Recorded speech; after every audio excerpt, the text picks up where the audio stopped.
El incendio de Borgo representa el episodio milagroso acontecido en el año 847 en Roma, en el barrio de Borgo, cuando el Papa León XIV, con su bendición, logró apagar un devastador incendio que estalló en el populoso barrio romano, no lejos de San Pedro.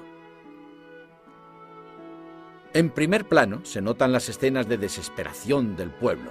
Hombres y mujeres con gestos agitados y con expresiones de terror intentan domar el incendio y poner a salvo a sus familiares, mientras en el fondo aparece la figura del pontífice asomado a la loggia delante de la Basílica de San Pedro.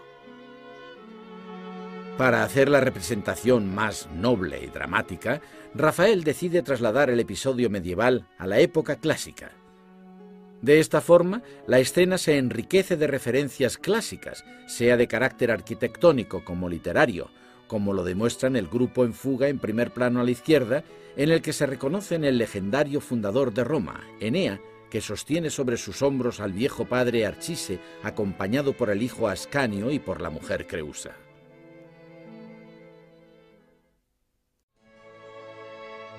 Expuesta en el Panteón en Roma, en la circunstancia de los funerales del artista, la Transfiguración, la última gran obra de Rafael, constituye su testamento artístico y espiritual.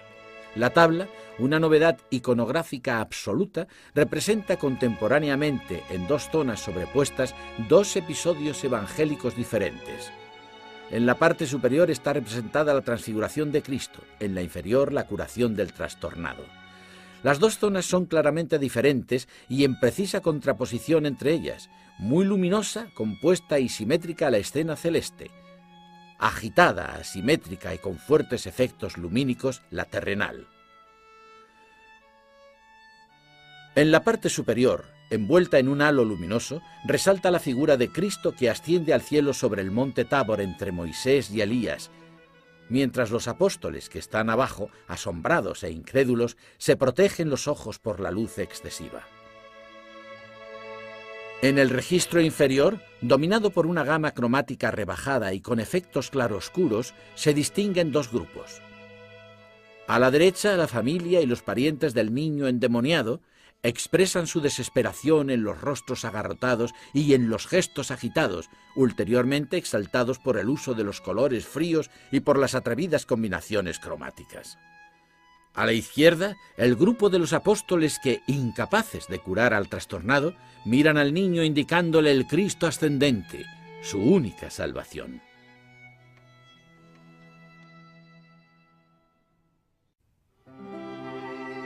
La tabla es solicitada a Rafael en 1507 por Atalanta Baglioni para conmemorar la muerte del hijo Grifonetto, víctima de un conflicto familiar para el control del poder en Perugia.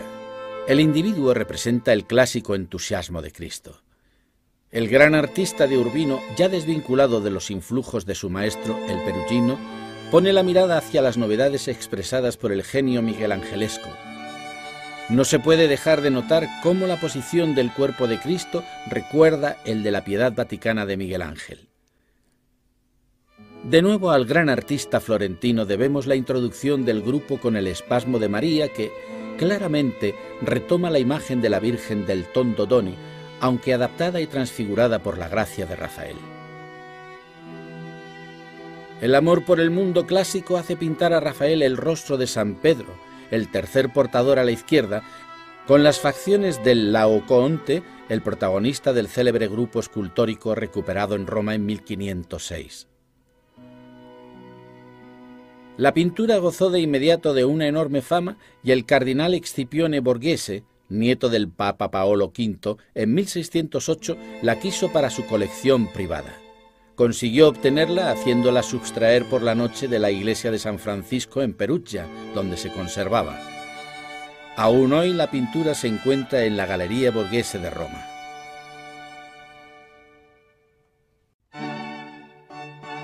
Según las crónicas del tiempo, el Papa León X de Médici era considerado un atento bibliófilo. Precisamente por esta pasión, Rafael retrata al pontífice frente a un libro abierto, con un monóculo en la mano para facilitarse la lectura. Este retrato puede ser considerado una obra maestra de introspección psicológica y de capacidad técnica. Debe notarse la campanilla en oro y plata sobre la mesa o los pliegues del terciopelo rojo del escapulario papal. La pintura nace sin las figuras de los dos cardenales, añadidos en un segundo tiempo. A la izquierda está representado Giulio de Medici, primo de León X, mientras en el fondo Rafael ejecuta el retrato del cardenal de Rossi, única figura que dirige la mirada al espectador.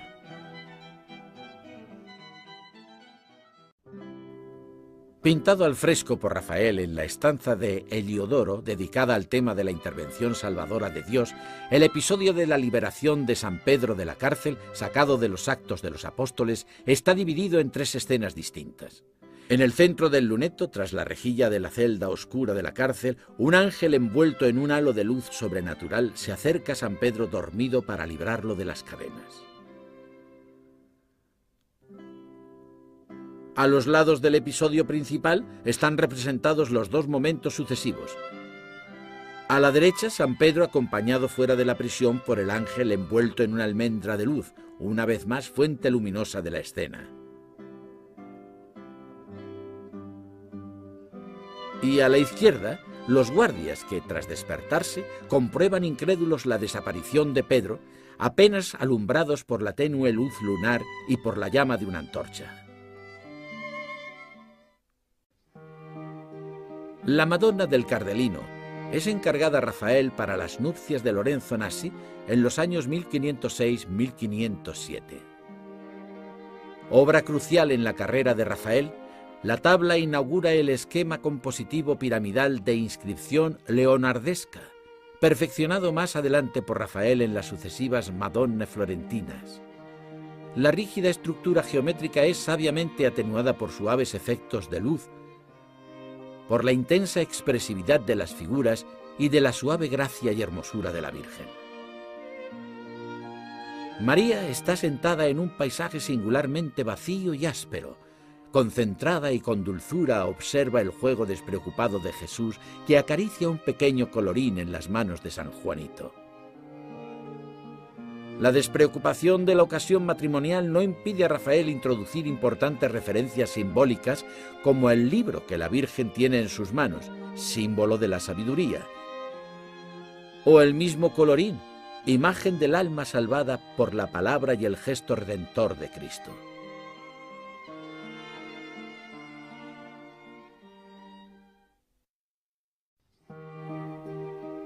El gran retablo, considerado la inolvidable obra maestra de la madurez artística de Rafael, es solicitado al artista probablemente por el Papa Giulio II para donarlo a la iglesia de San Sisto en Piacenza en 1512.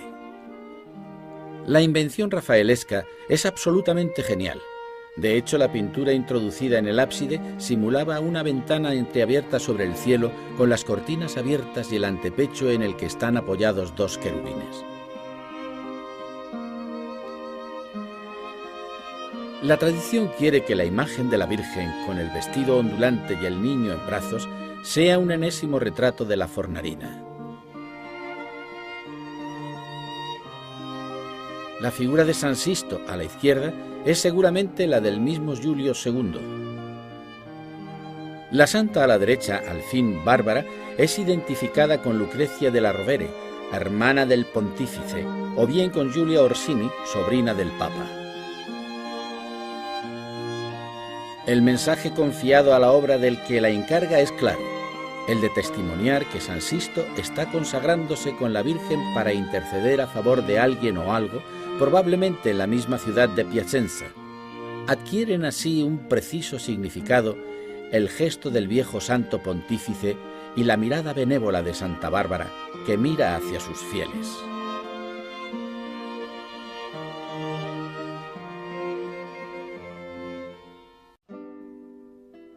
Insertada en el complejo programa iconográfico inspirado en el neoplatonismo de la estancia de la Senatura, la Escuela de Atenas representa la búsqueda de lo verdadero. En el centro de la composición, los 2 mayores filósofos de la antigüedad, Platón, retratado con las facciones de Leonardo da Vinci, y Aristóteles, indican el camino para alcanzar racionalmente lo verdadero según sus respectivas teorías filosóficas. Alrededor de ellos, Rafael representa a filósofos y científicos de la antigüedad, absortos en sus actividades especulativas. Heráclito, con las facciones de Miguel Ángel, más abajo Pitágoras, que anota sus reflexiones. En el grupo de la derecha, Bramante con la ropa de Euclides, inclinado para medir con el compás una figura geométrica. Zoroastro con las facciones de Pietro Bembo, con el globo celeste. Ptolomeo, de espaldas, con el terrestre y junto a los dos, en el límite del gran fresco, el autorretrato del mismo Rafael.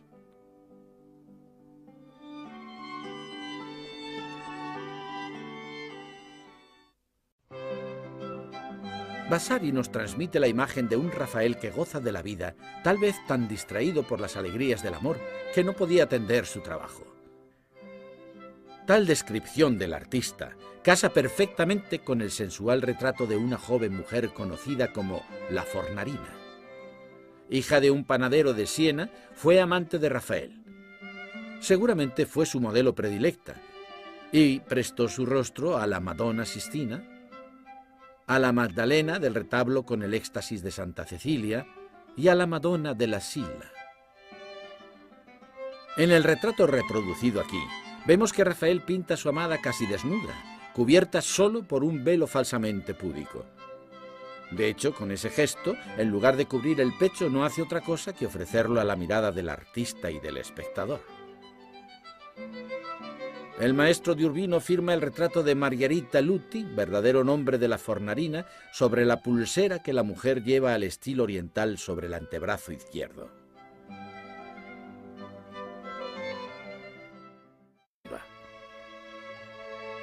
En el registro inferior, dominado por una gama cromática rebajada y con efectos claroscuros, se distinguen dos grupos.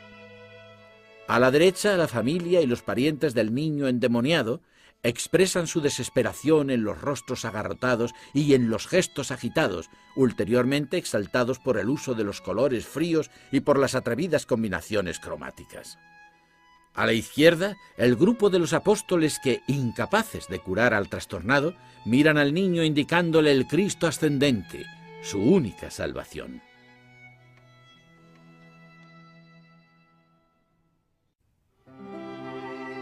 La tabla es solicitada a Rafael en 1507 por Atalanta Baglioni para conmemorar la muerte del hijo Grifonetto, víctima de un conflicto familiar para el control del poder en Perugia. El individuo representa el clásico entusiasmo de Cristo. El gran artista de Urbino, ya desvinculado de los influjos de su maestro, el perugino, pone la mirada hacia las novedades expresadas por el genio miguelangelesco. No se puede dejar de notar cómo la posición del cuerpo de Cristo recuerda el de la Piedad Vaticana de Miguel Ángel.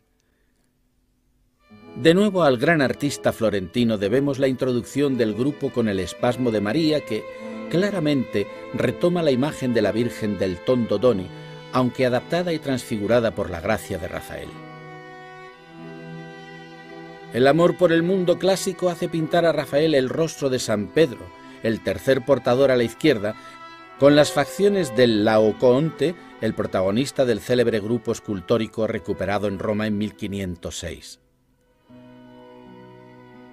La pintura gozó de inmediato de una enorme fama y el cardenal Escipione Borghese, nieto del Papa Paolo V, en 1608 la quiso para su colección privada. Consiguió obtenerla haciéndola sustraer por la noche de la iglesia de San Francisco en Perugia, donde se conservaba. Aún hoy la pintura se encuentra en la Galería Borghese de Roma.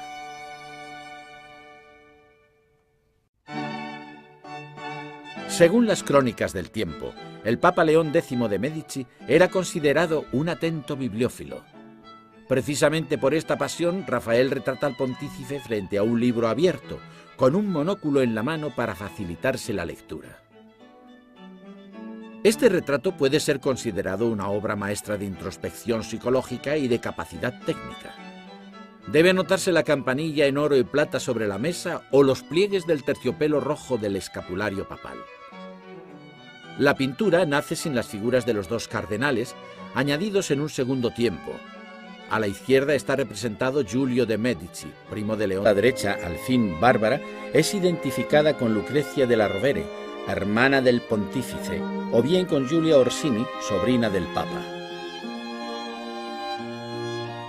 El mensaje confiado a la obra del que la encarga es claro, el de testimoniar que San Sisto está consagrándose con la Virgen para interceder a favor de alguien o algo, probablemente en la misma ciudad de Piacenza. Adquieren así un preciso significado el gesto del viejo santo pontífice y la mirada benévola de Santa Bárbara, que mira hacia sus fieles.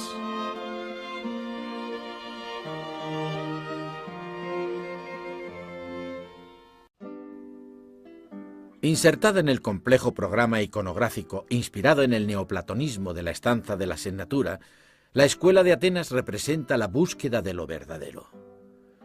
En el centro de la composición, los dos mayores filósofos de la antigüedad, Platón, retratado con las facciones de Leonardo da Vinci, y Aristóteles, indican el camino para alcanzar racionalmente lo verdadero según sus respectivas teorías filosóficas.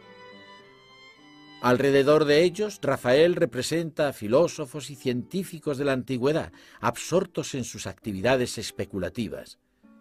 Heráclito, con las facciones de Miguel Ángel, más abajo Pitágoras, que anota sus reflexiones. En el grupo de la derecha, Bramante con la ropa de Euclides, inclinado para medir con el compás una figura geométrica. Zoroastro con las facciones de Pietro Bembo, con el globo celeste. Ptolomeo, de espaldas, con el terrestre y junto a los dos, en el límite del gran fresco, el autorretrato del mismo Rafael.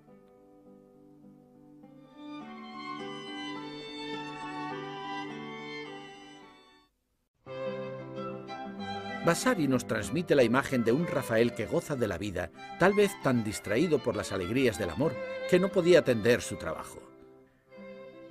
Tal descripción del artista casa perfectamente con el sensual retrato de una joven mujer conocida como la Fornarina.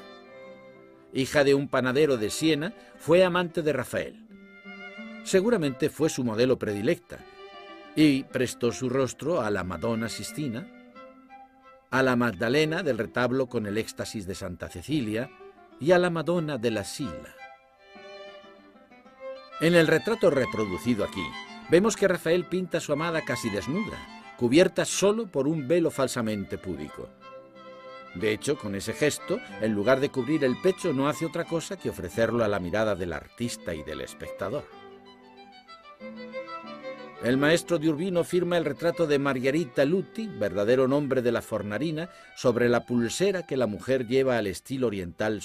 No impide a Rafael introducir importantes referencias simbólicas, como el libro que la Virgen tiene en sus manos, símbolo de la sabiduría, o el mismo colorín, imagen del alma salvada por la palabra y el gesto redentor de Cristo.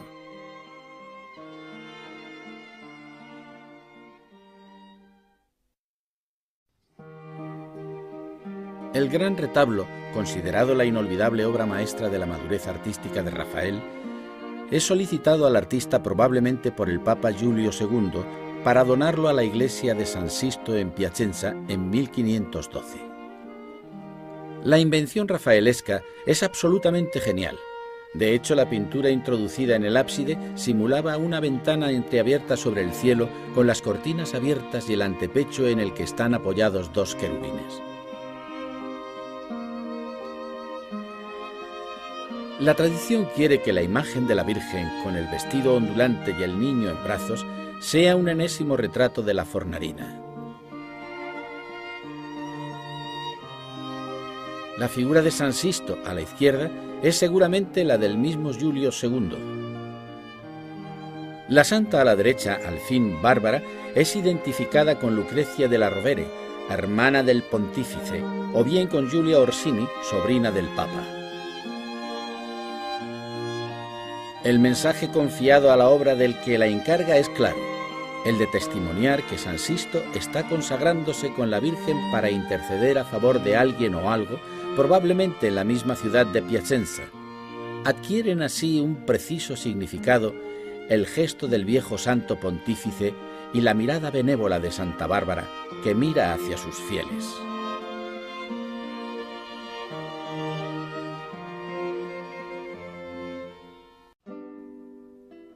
Insertada en el complejo programa iconográfico inspirado en el neoplatonismo de la Stanza de la Sennatura, la Escuela de Atenas representa la búsqueda de lo verdadero. En el centro de la composición, los dos mayores filósofos de la antigüedad, Platón, retratado con las facciones de Leonardo da Vinci, y Aristóteles, indican el camino para alcanzar racionalmente lo verdadero según sus respectivas teorías filosóficas.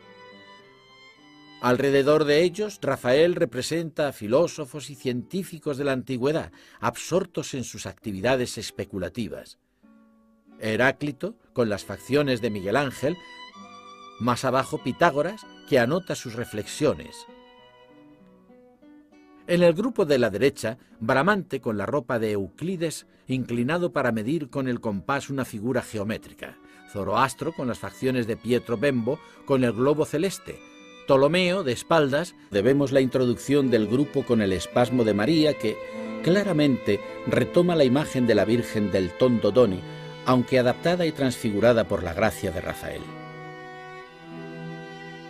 El amor por el mundo clásico hace pintar a Rafael el rostro de San Pedro, el tercer portador a la izquierda, con las facciones del Laocoonte, el protagonista del célebre grupo escultórico recuperado en Roma en 1506. La pintura gozó de inmediato de una enorme fama y el cardenal Escipione Borghese, nieto del Papa Paolo V, en 1608 la quiso para su colección privada. Consiguió obtenerla haciéndola sustraer por la noche de la iglesia de San Francisco en Perugia, donde se conservaba. Aún hoy la pintura se encuentra en la Galería Borghese de Roma.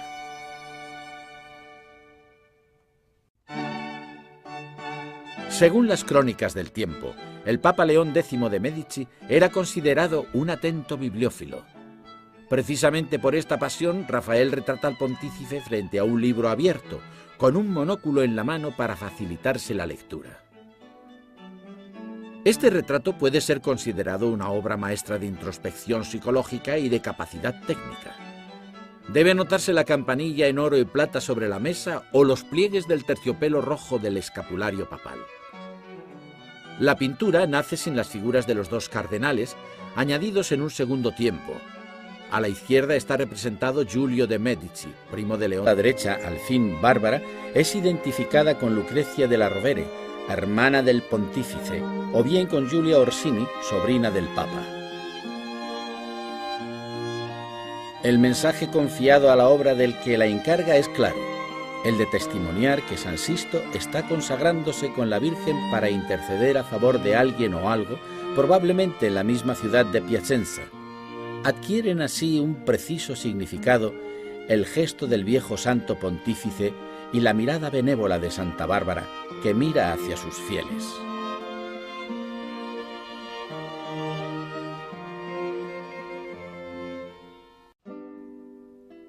Insertada en el complejo programa iconográfico inspirado en el neoplatonismo de la Stanza de la Sennatura, la Escuela de Atenas representa la búsqueda de lo verdadero. En el centro de la composición, los dos mayores filósofos de la antigüedad, Platón, retratado con las facciones de Leonardo da Vinci, y Aristóteles, indican el camino para alcanzar racionalmente lo verdadero según sus respectivas teorías filosóficas. Alrededor de ellos, Rafael representa a filósofos y científicos de la antigüedad, absortos en sus actividades especulativas. Heráclito, con las facciones de... Pintado al fresco por Rafael en la estancia de Heliodoro, dedicada al tema de la intervención salvadora de Dios, el episodio de la liberación de San Pedro de la cárcel, sacado de los Actos de los Apóstoles, está dividido en tres escenas distintas. En el centro del luneto, tras la rejilla de la celda oscura de la cárcel, un ángel envuelto en un halo de luz sobrenatural se acerca a San Pedro dormido para librarlo de las cadenas. A los lados del episodio principal están representados los dos momentos sucesivos. A la derecha, San Pedro acompañado fuera de la prisión por el ángel envuelto en una almendra de luz, una vez más fuente luminosa de la escena. Y a la izquierda, los guardias que, tras despertarse, comprueban incrédulos la desaparición de Pedro, apenas alumbrados por la tenue luz lunar y por la llama de una antorcha. La Madonna del Cardelino es encargada a Rafael para las nupcias de Lorenzo Nassi en los años 1506-1507. Obra crucial en la carrera de Rafael, la tabla inaugura el esquema compositivo piramidal de inscripción leonardesca, perfeccionado más adelante por Rafael en las sucesivas Madonne florentinas. La rígida estructura geométrica es sabiamente atenuada por suaves efectos de luz, por la intensa expresividad de las figuras y de la suave gracia y hermosura de la Virgen. María está sentada en un paisaje singularmente vacío y áspero. Concentrada y con dulzura observa el juego despreocupado de Jesús, que acaricia un pequeño colorín en las manos de San Juanito. La despreocupación de la ocasión matrimonial no impide a Rafael introducir importantes referencias simbólicas, como el libro que la Virgen tiene en sus manos, símbolo de la sabiduría, o el mismo colorín, imagen del alma salvada por la palabra y el gesto redentor de Cristo.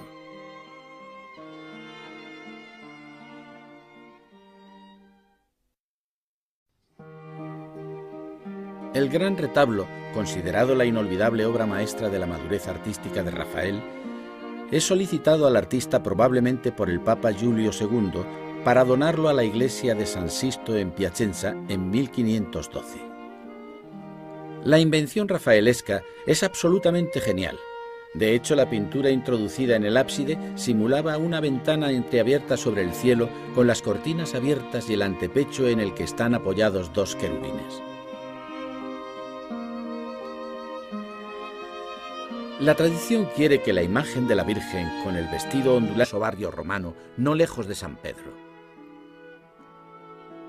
En primer plano se notan las escenas de desesperación del pueblo. Hombres y mujeres con gestos agitados y con expresiones de terror intentan domar el incendio y poner a salvo a sus familiares, mientras en el fondo aparece la figura del pontífice asomado a la loggia delante de la Basílica de San Pedro. Para hacer la representación más noble y dramática, Rafael decide trasladar el episodio medieval a la época clásica. De esta forma, la escena se enriquece de referencias clásicas, sea de carácter arquitectónico como literario, como lo demuestran el grupo en fuga en primer plano a la izquierda, en el que se reconocen el legendario fundador de Roma, Enea, que sostiene sobre sus hombros al viejo padre Archise, acompañado por el hijo Ascanio y por la mujer Creusa.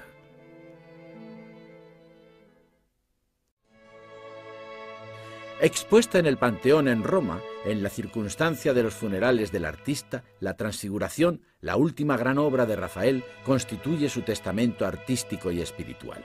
La tabla, una novedad iconográfica absoluta, representa contemporáneamente, en dos zonas sobrepuestas, dos episodios evangélicos diferentes. En la parte superior está representada la Transfiguración de Cristo, en la inferior la curación del trastornado. Las dos zonas son claramente diferentes y en precisa contraposición entre ellas, muy luminosa, compuesta y simétrica la escena celeste, agitada, asimétrica y con fuertes efectos lumínicos la terrenal. En la parte superior, envuelta en un halo luminoso, resalta la figura de Cristo que asciende al cielo sobre el monte Tabor entre Moisés y Elías, mientras los apóstoles que están abajo, asombrados e incrédulos, se protegen los ojos por la luz excesiva. En el registro inferior, dominado por una gama cromática rebajada y con efectos claroscuros, se distinguen dos grupos. A la derecha, la familia y los parientes del niño endemoniado expresan su desesperación en los rostros agarrotados y en los gestos agitados, ulteriormente exaltados por el uso de los colores fríos y por las atrevidas combinaciones cromáticas. A la izquierda, el grupo de los apóstoles que, incapaces de curar al trastornado, miran al niño indicándole el Cristo ascendente, su única salvación.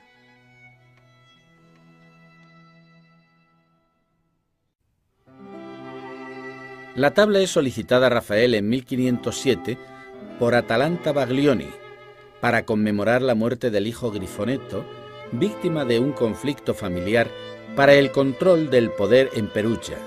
El individuo representa el clásico entusiasmo de Cristo. intentan domar el incendio y poner a salvo a sus familiares, mientras en el fondo aparece la figura del pontífice asomado a la loggia delante de la Basílica de San Pedro. Para hacer la representación más noble y dramática, Rafael decide trasladar el episodio medieval a la época clásica. De esta forma, la escena se enriquece de referencias clásicas, sea de carácter arquitectónico como literario, como lo demuestran el grupo en fuga en primer plano a la izquierda, en el que se reconocen el legendario fundador de Roma, Enea, que sostiene sobre sus hombros al viejo padre Archise, acompañado por el hijo Ascanio y por la mujer Creusa.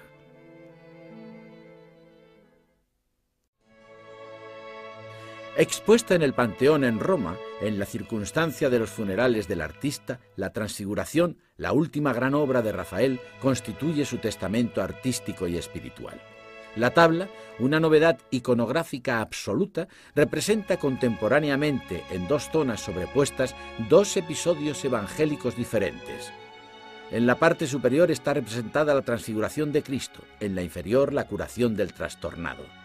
Las dos zonas son claramente diferentes y en precisa contraposición entre ellas, muy luminosa, compuesta y simétrica a la escena celeste. Agitada, asimétrica y con fuertes efectos lumínicos, la terrenal. En la parte superior, envuelta en un halo luminoso, resalta la figura de Cristo que asciende al cielo sobre el monte Tabor entre Moisés y Elías, mientras los apóstoles que están abajo, asombrados e incrédulos, se protegen los ojos por la luz excesiva. En el registro inferior, dominado por una gama cromática rebajada y con efectos claroscuros, se distinguen dos grupos. A la derecha, la familia y los parientes del niño endemoniado expresan su desesperación en los rostros agarrotados y en los gestos agitados, ulteriormente exaltados por el uso de los colores fríos y por las atrevidas combinaciones cromáticas. A la izquierda, el grupo de los apóstoles que, incapaces de curar al trastornado, miran al niño indicándole el Cristo ascendente, su única salvación.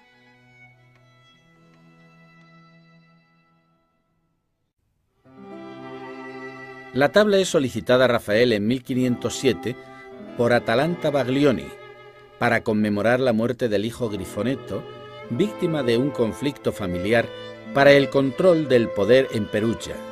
El individuo representa el clásico entusiasmo de Cristo.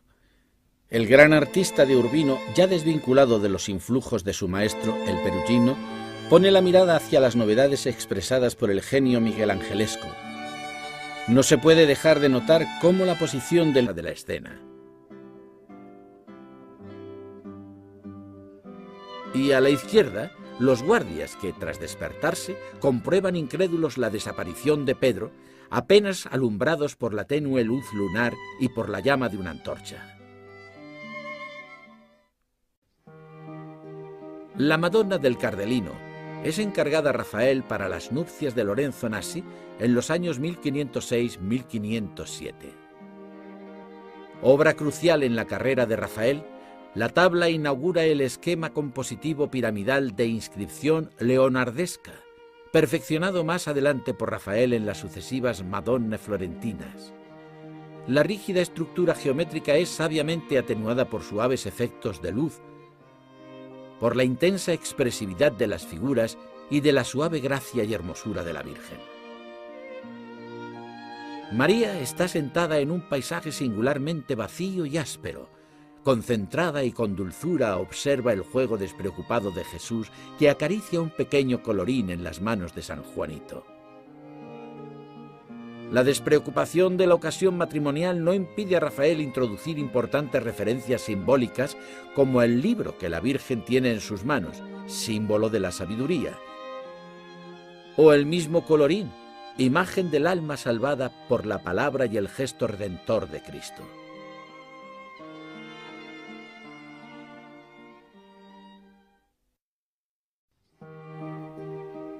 El gran retablo, considerado la inolvidable obra maestra de la madurez artística de Rafael, es solicitado al artista probablemente por el Papa Giulio II para donarlo a la iglesia de San Sisto en Piacenza en 1512.